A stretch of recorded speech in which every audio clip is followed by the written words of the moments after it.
Like it or not, Donald Trump there's a huge disparity between the poll numbers that you have and the poll numbers that he has.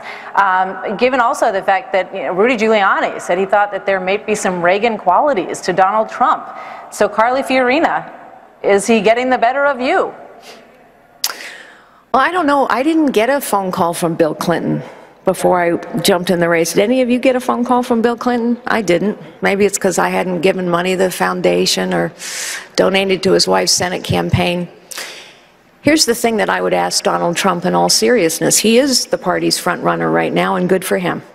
I think he's tapped into an anger that people feel. They're sick of politics as usual.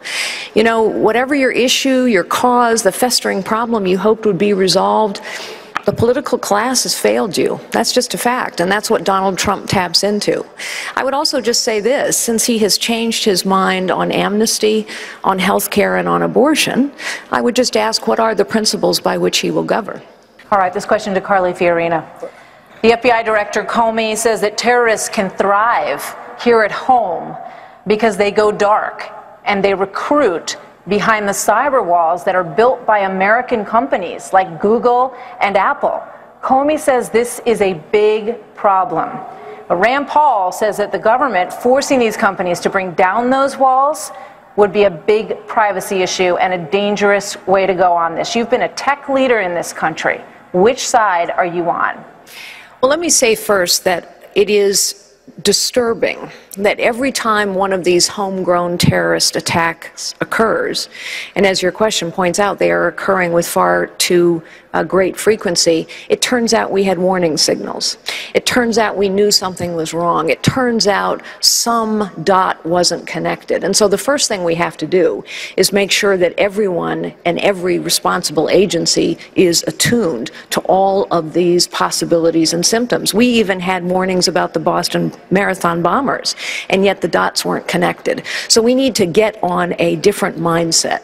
Secondly, I certainly support that we need to tear down cyber walls, not on a mass basis, but on a targeted basis. But let me just say that we also need to tear down the cyber walls that China is erecting, that Russia is erecting. We need to be very well aware of the fact that China and Russia are using technology to attack us, just as ISIS is using technology to recruit those who would murder American citizens. I do not believe that we need to wholesale destroy every American citizen's privacy in order to go after those that we know are suspect or are already a problem. But yes, there is more collaboration required between private sector companies and the public sector. And specifically, we know that we could have detected and repelled some of these cyber attacks if that collaboration had been permitted. A law has been sitting, languishing, sadly, on Capitol Hill and has not yet been passed, and it would help. So would you tonight call for Google and Apple to cooperate in these investigations and let the FBI in where they need to go? I absolutely would call on them to collaborate and cooperate, yes. I want to go to Carly Fiorina on this, but I want to ask you some of what I just asked to Governor Perry. The issue is that the allies that we are with sometimes have groups within them that funnel money to terrorists as well. This is a complicated situation. Are you okay with us being on their side?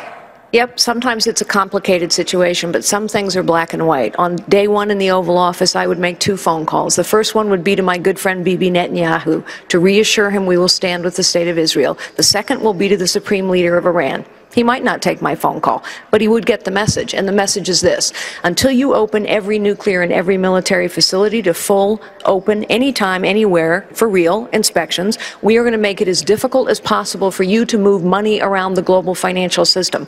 I hope Congress says no to this deal, but realistically, even if they do, the money is flowing. China and Russia have never been on our side of the table. The Europeans have moved on. We have to stop the money flow. And by the way, as important as those 2 phone calls are, they are also very important because they say this: America is back in the leadership business. And when America does not lead, the world is a dangerous and a tragic place. This is a bad deal. Obama broke every rule of negotiation. Yes, our allies are not perfect, but Iran is at the heart of most of the evil that is going on in the Middle East through their proxies. Very, very briefly, would you help our allies in that region to get nuclear weapons if Iran has them? Let me tell you what I would do immediately. Day 2 in the Oval Office, I would hold a Camp David summit with our Arab allies, not to talk them into this lousy deal with Iran, but to say to them, what is it that you need to defeat ISIL?